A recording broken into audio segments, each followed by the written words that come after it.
Muy bien, ya está con nosotros el economista Miguel Peirano para analizar los principales temas económicos de la semana. ¿Qué tal, Miguel? ¿Cómo andás? Muy bien y agradecido estar invitado en el programa. Gracias a vos por venir. Contrario. Bueno, una semana en la que se conocieron las últimas estimaciones de inflación de las consultoras privadas que difunde el Congreso de la Nación. Una inflación del 26,8%, la más alta que se registra desde el año 2002, o sea, la salida de la convertibilidad tras la fuerte devaluación de comienzos de ese año. ¿Coincidís, digamos, con estas estimaciones? ¿Te parecen válidas las estimaciones que está difundiendo el Congreso de la inflación?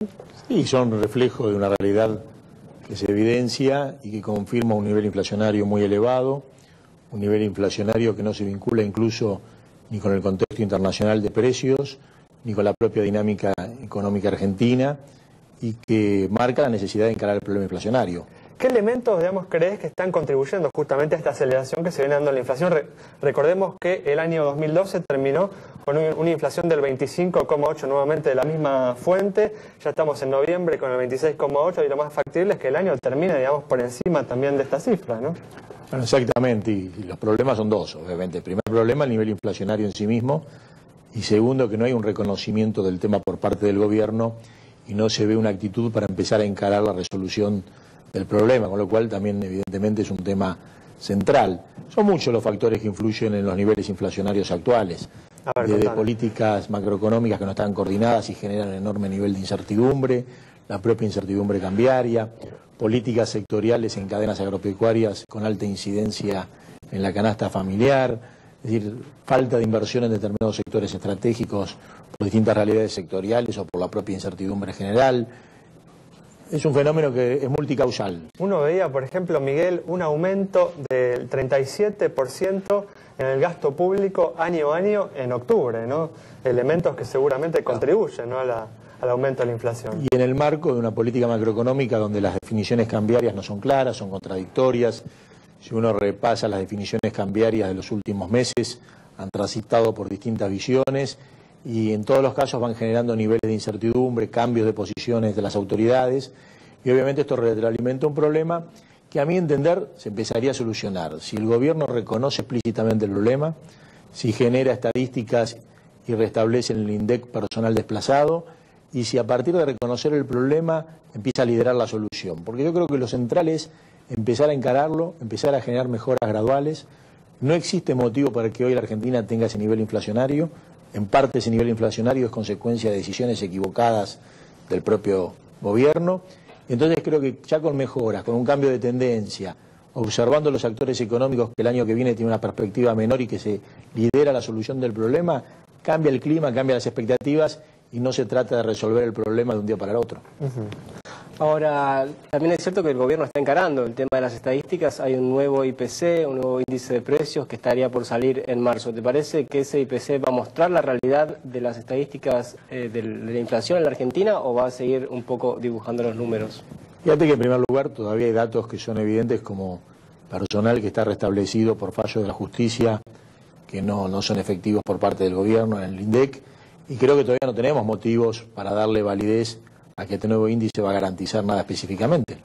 Con lo cual, si no se reconoce el problema inflacionario, si el propio INDEC no tiene un cambio de autoridades y de criterios, y básicamente te vuelvo a decir, incluso fallos de la justicia que son explícitos, no creo que tengamos que adelantarnos a darle una certidumbre a ese nuevo índice.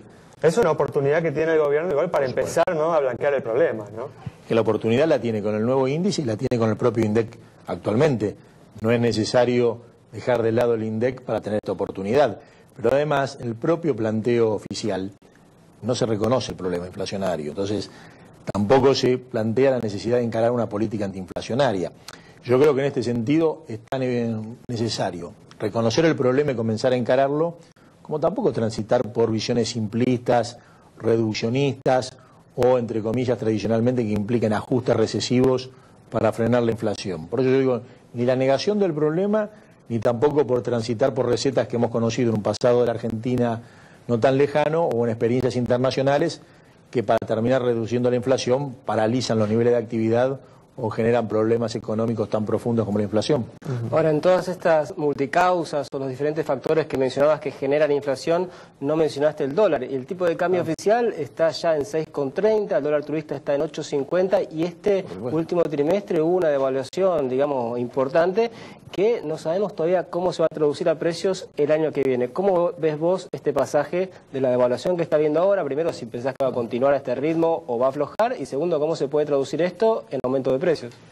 Creo, y por eso te remarcaba en línea con lo que vos decís, el impacto de incertidumbre cambiaria, porque lo que se ha generado es una gran cantidad de contradicciones a lo largo del año. No solamente los errores de generar el cepo, sino que si vos recorres las decisiones, se ha pasado del criterio de que no había que tener ningún nivel de intervención en el mercado paralelo ilegal, o que plantear devaluaciones en el mercado oficial implicaban perjuicios muy grandes para la economía, a las visiones totalmente contrarias, a grandes niveles de intervención en el mercado paralelo o a una aceleración brusca de la tasa cambiaria. Creo que el tema central es entender que la situación cambiaria, que la evolución de las reservas responde a un contexto económico global.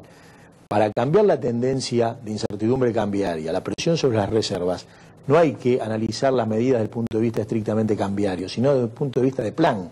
Entonces yo en ese sentido, el gobierno tiene toda la oportunidad de hacerlo, creo que es importante presentar un horizonte económico a 2 años, explicitar las pautas.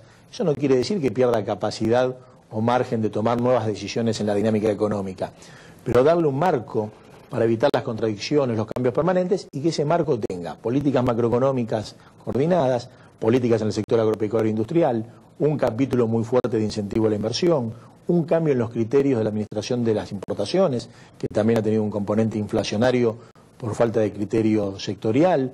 Es decir, como yo te decía antes, hay un componente inflacionario que es consecuencia de la incertidumbre y de erróneas decisiones de política económica. Esas se pueden revertir inmediatamente. Luego un proceso de reducción sostenido es gradual, implica tiempo, implica un sinnúmero de medidas, pero no hay que atacarlas desde una medida, y por eso yo creo que la política cambiaria que se adopte tiene que estar vinculado a la coherencia, a la consistencia y a la explicitación de un rumbo económico. De todas formas, justamente, ¿no? En marco de este plan integral del que hablas, ¿crees que el tipo de cambio, ¿no? que el nivel del dólar es este en el que estamos actualmente, o crees que hay que poner un dólar más alto en la Argentina? Yo creo que uno tiene márgenes y herramientas en el corto plazo muy potentes, como por ejemplo subir los reintegros a las exportaciones o reducir retenciones en economías regionales o en productos con alto valor agregado. Yo creo que las definiciones cambiarias tienen que ser la consecuencia y ser parte de un plan integral y consistente, porque si no se insertan en una política globalmente integral, pueden generar desequilibrios inflacionarios o tensiones adicionales. Entonces yo creo que hay que ver el momento y el contexto de las decisiones cambiarias. Entonces no se trata ni de reivindicar el atraso cambiario, ni pensar que de una situación de amplios desequilibrios se sale con un reduccionismo devaluatorio, sino al contrario. Creo que hay que presentar un plan, ordenar los escenarios, y en el corto plazo hay muchas medidas para mejorar el tipo de cambio y la competitividad sin necesidad de devaluar el tipo de cambio nominal, y en todo caso, si la decisión de las autoridades económicas es realizarlo, hacerlo en el marco de un contexto global que le dé sustentabilidad, consistencia, y que no evite que luego se traslade a precios o que no tenga efecto en términos reales en los próximos meses.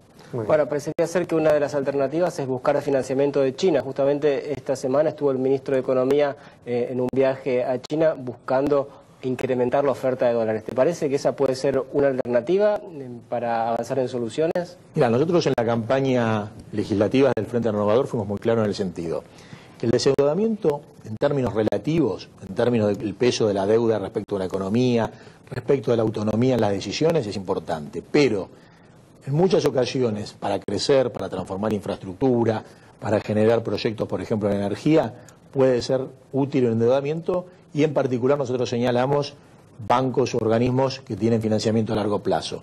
Yo creo que el financiamiento internacional es un camino, pero el financiamiento internacional es un camino válido si se dedica a infraestructura y si se ordenan los desequilibrios macroeconómicos. Si no, volvemos a experiencias que ya vivimos, por ejemplo en la década del 90, donde lo que se financia es o la fuga de divisas o postergar decisiones económicas, y en realidad postergamos los problemas y lo único que se gana es tiempo, y después los problemas se tornan más graves por un mayor nivel de endeudamiento. Pues justamente en este sentido el gobierno habría hecho aparentemente una oferta al Club de París. ¿Estás de acuerdo con que se avance en estas negociaciones? Creo que la negociación hay que encararla, hay que avanzar, pero por supuesto, como es una negociación, como muy bien vos planteás, hay que ver los términos de esa negociación, los planteos en términos de la consolidación de la deuda, de las formas de pago, pero creo que es importante avanzar en un esquema de negociación en ese sentido. Sí.